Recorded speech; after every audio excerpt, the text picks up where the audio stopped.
Greetings, everyone, and welcome to your favorite show, Health Wealth, where we talk all things health. I'm Dr. Laisa Mbiriri.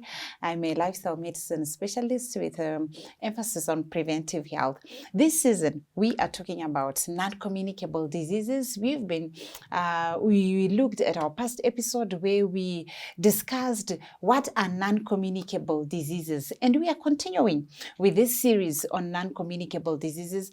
And today, our focus is on diabetes mellitus. We have our guest who's going to help us to discuss on diabetes mellitus. If you haven't liked or shared our Facebook page and YouTube page on Hope Channel Zimbabwe, please do so. Like and share with as many friends as possible. You may help someone. Maybe someone is battling with one of these conditions that we are going to talk about, and you would have done your part just by sharing and liking. You can even put this on your status, on your Facebook status, on your WhatsApp status. Please go ahead to share and like our Hope Channel Zimbabwe pages. So help me to welcome our guest who's not new to you, who's been with us on our previous episode. Help me welcome our guest. Welcome, Doctor. You may greet our viewers. Okay, greetings to our beloved viewers.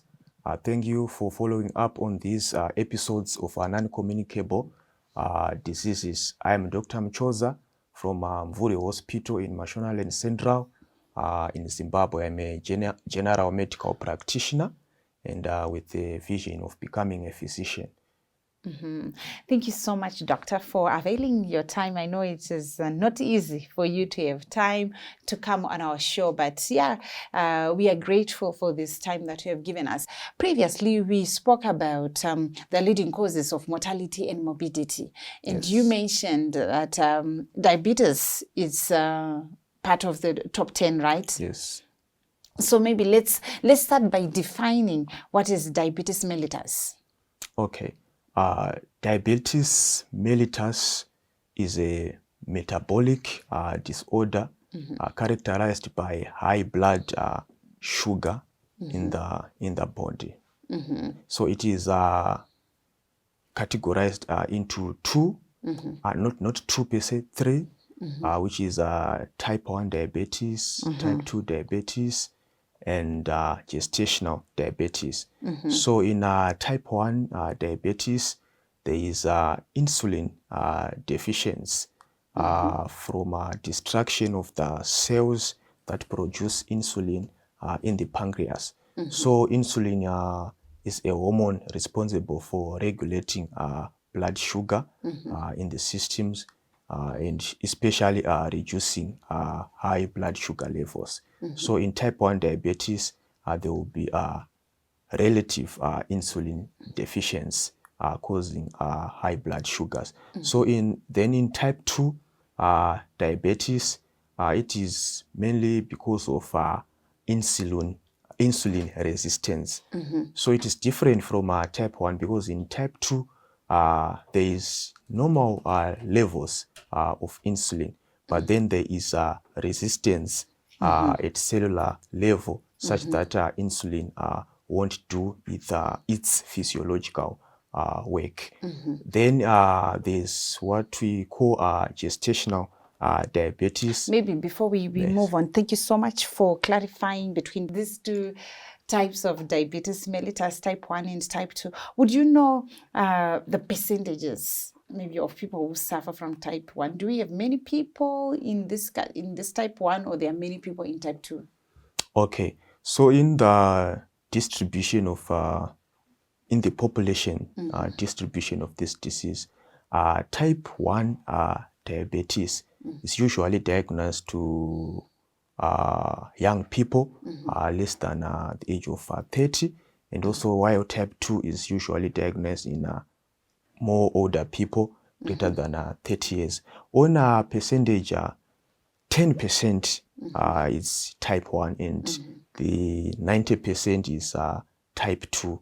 The other type is just the gestational diabetes that arise in women that are pregnant because of some physiological hormones that will be antagonizing insulin. Yes. So how common is gestational diabetes, and who is prone to this gestational diabetes? Okay. The risk factors for gestational diabetes, firstly, is family history from a first degree relative that has diabetes, or that had a gestational diabetes, and the things that have to do with weight. Those that are overweight, they are at risk of getting gestational diabetes, and it also comes with the common lifestyle habits that people do, those that contribute to non-communicable diseases. So what would be the symptoms of diabetes? How does one know, or how do you tell, maybe at least from symptoms level? Okay, so diabetes is a multi-system disorder. It affects almost every system in the body, but there are three major symptoms that are common, like frequent urination, which they call polyuria, and excessive feeling of thirsty, and excessive hunger. So this is the three major symptoms that one with diabetes presents with. Okay, so if you have frequent urination, how frequent is frequent urination? Is there somewhere, if I'm going to the bathroom once or twice a day, and then if I increase to 4 or 5 times, is that frequent, or how frequent can we say frequent? Okay, so on the frequency of urination, it's best to measure it at night. Okay. Which they call nocturia. Yeah, it is not expected for a person to go to visit the bathroom at night. Okay. It's not expected. So if but sometimes people do go to urinate at night. Maybe they have taken some fluids before they sleep. But then if you see yourself going to the bathroom at night, maybe more than 5 times there, then you must get yourself screened for such conditions. Okay, so when it's best when we are looking at night urination, because it's out of the norm for someone to wake up 3, 4, 5 times at night going to urinate. And then when we are talking about excessive thirst, I mean, maybe it's what season, and I am feeling thirst. How do we then tell how can one tell that this is now excessive thirst? Okay. Yeah, in some cases it might be, let's say, subjective, but usually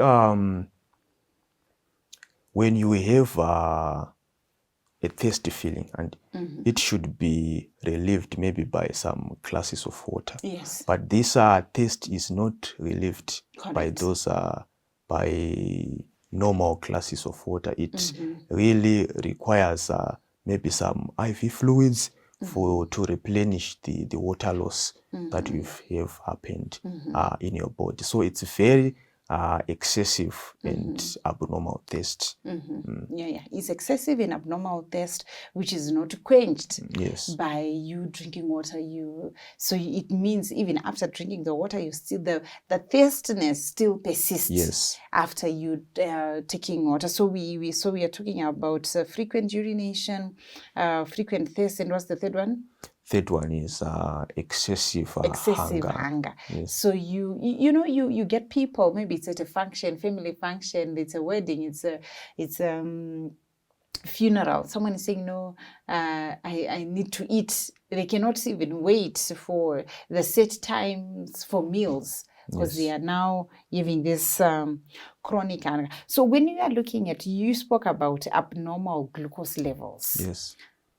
What is abnormal? When you are talking about sugar levels, what are the normal levels? What is abnormal? Okay, so there's what you call fasting glucose levels, which are taken 8 hours after someone had his last meal, and random glucose levels. So if your fasting glucose level is above 7, then we consider you to be diabetic.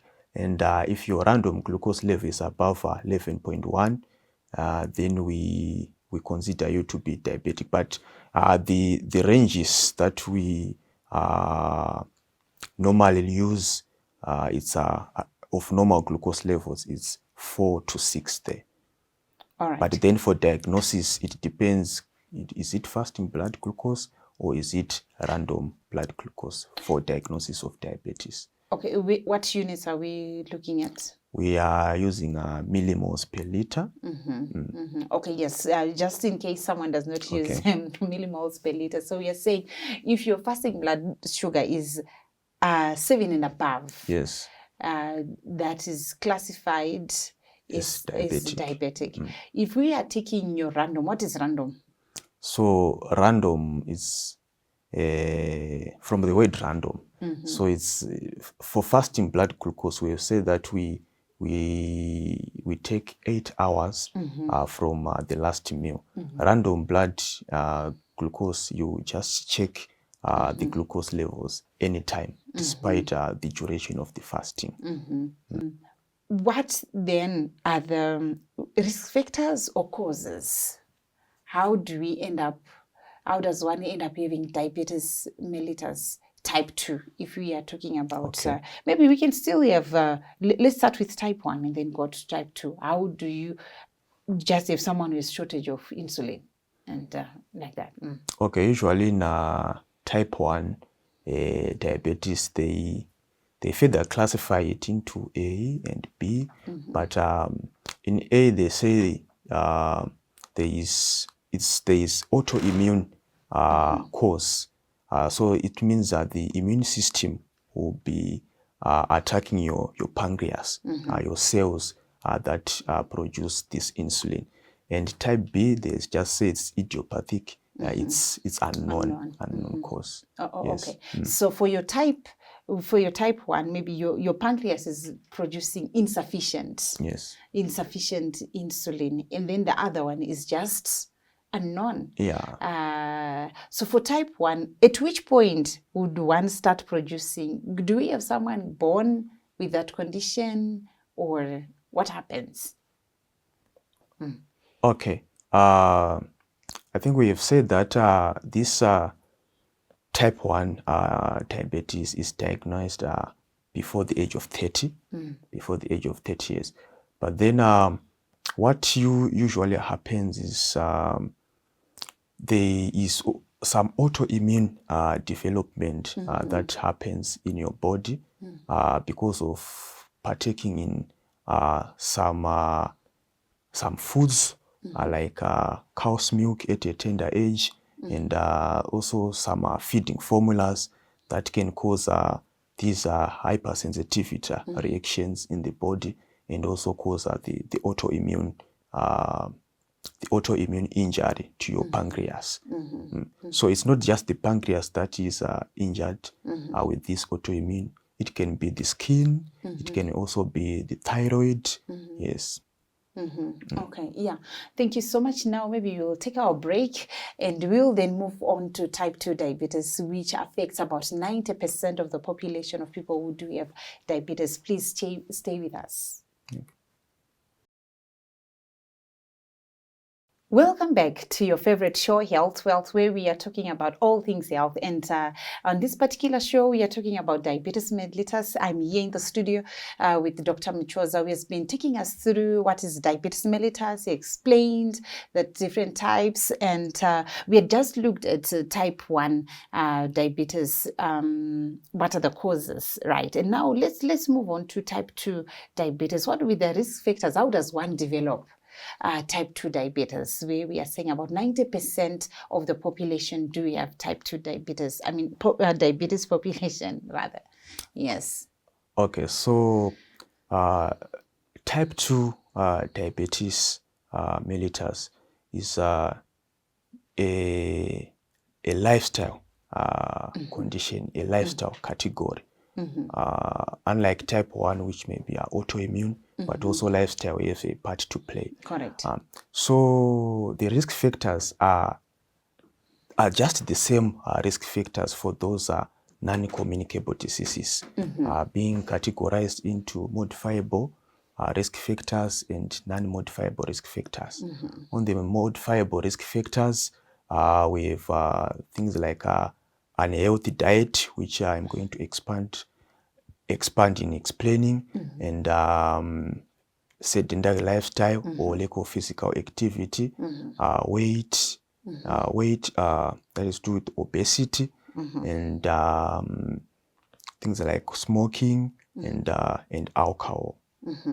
Then on the non-modifiable risk factors are the family history, and age, and also race. It's more common in Black people. One thing that I saw when you're looking at the age is the onset age for type 2 diabetes is now much lower than when we were talking about maybe anyone above 40. But now when you're seeing Zimbabwean statistics, actually you're seeing that we have people with type 2 diabetes who are aged 25. So there's been a lowering of the onset age for type 2 diabetes, maybe linked to our lifestyle, our changes in lifestyle, where we are now getting young people getting type 2 diabetes. Yes, maybe we can move on to expand on the diet aspects, on your modifiable aspects. What is it that is really linked to diabetes? Okay, on the part of diet, there's an unhealthy diet which usually cause elevated blood sugars and also insulin resistance. First of all, we have processed foods and refined foods that lack fiber. Then there are fats especially. Maybe just before we move on to fats, let me try to expand it in this way, that when you are looking at your high fiber foods, your fiber will hold on to your glucose, such that the glucose is not released. When you're eating things, all your carbohydrates, when you're eating your rice, your bread, your pastas, be it spaghetti, macaroni, when you're eating your chapati, whatever you are eating, your porridge, your cornmeal, you're going to have, it's going to be digested from carbohydrate to its simplest form, which is glucose. And then this glucose is the one which is released into the body, but its release now is dependent on the source of carbohydrate that you've eaten, right?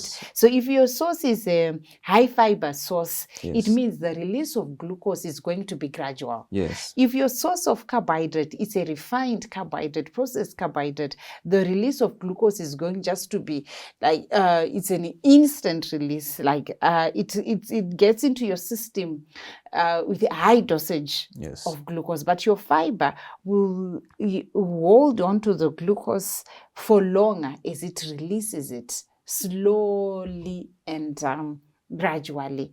So what then becomes the problem? If my glucose is released into my system instantly, and what is the protective factor of this fiber? Okay. It is processed foods is two things that it causes in the body. One, instant release of insulin. Two, they cause also insulin resistance at cellular level. So when that insulin is instantly, when that glucose is instantly released, there will be elevated blood glucose levels. And also when there is elevated blood glucose levels, insulin is released by the body to bring that glucose down. But then these processed things also cause insulin resistance that will make insulin not work on the receptors to reduce this elevated blood sugar. Okay. And then when it comes to your fat, as you're explaining, Yes. what's the contribution of fat? So fat, it has been found that fat, especially the saturated fats, they cause insulin resistance in the body again at cellular level, causing poor regulation of blood glucose and elevation of blood glucose. Yeah, I read somewhere, by the way, likening insulin to a key.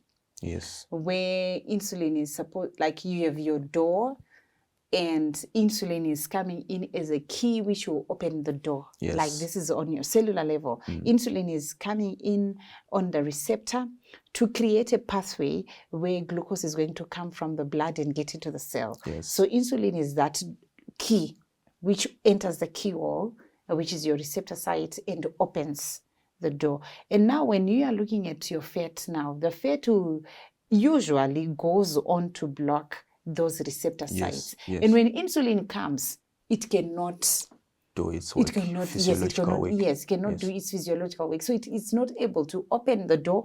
So what will be the consequences of someone having uncontrolled sugar levels? Okay, so on the consequences, there are acute consequences and long-term consequences. So the acute ones will kill you in a very short space of time, and then those long-term consequences will gradually kill you. So for the acute complications of elevated blood sugar is what they call diabetic ketoacidosis, in which you have elevated blood glucose and elevated ketones and electrolyte imbalances and dehydration, which is a very, very dangerous condition, which usually happens in those that have type 1 diabetes.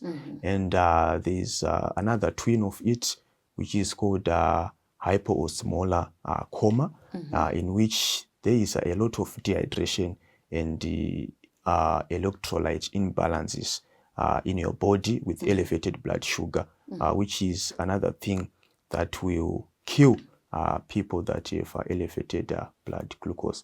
Then on the long term, like we say, diabetes is a multi-systemic disorder.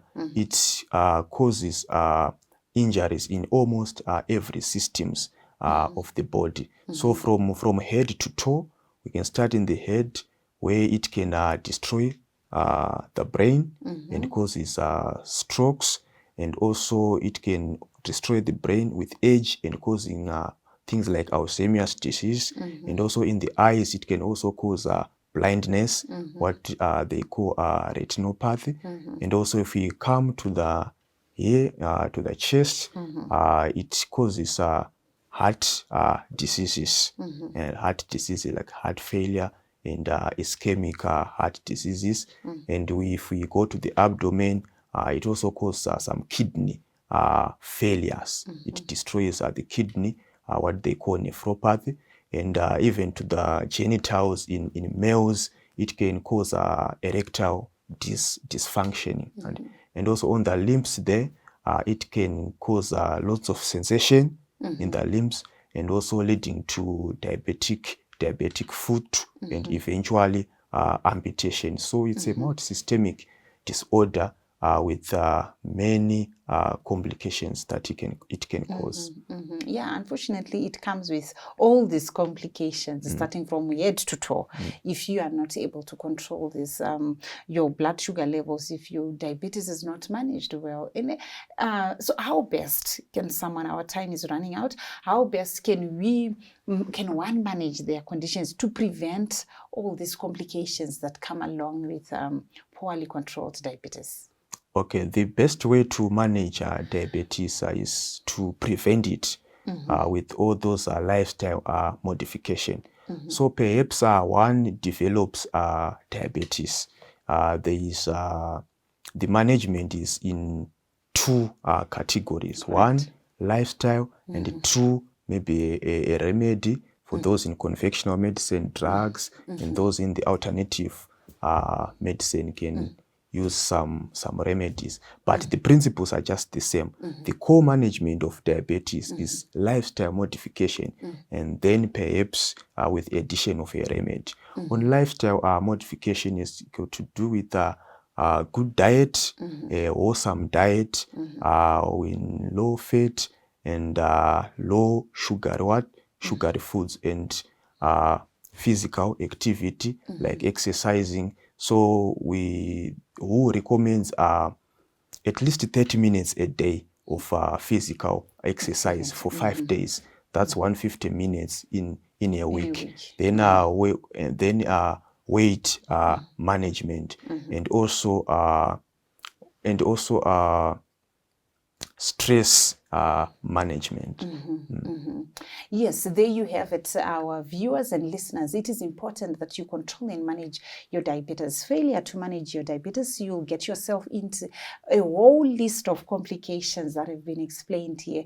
We pray and hope that if you have diabetes, or you're poorly managing your diabetes or your sugar levels, you'll be able to do the necessary lifestyle changes which come with your changes in your diet. A whole food plant-based diet is your ideal diet, high in fiber, less in processed food, less in sugar, less in salt, less in saturated oils, and increasing your physical activity, and of course managing your stress. We thank you so much, Dr. Mjoza, for this enlightening discussion that we have just had. May God bless you and give you health. Thank you.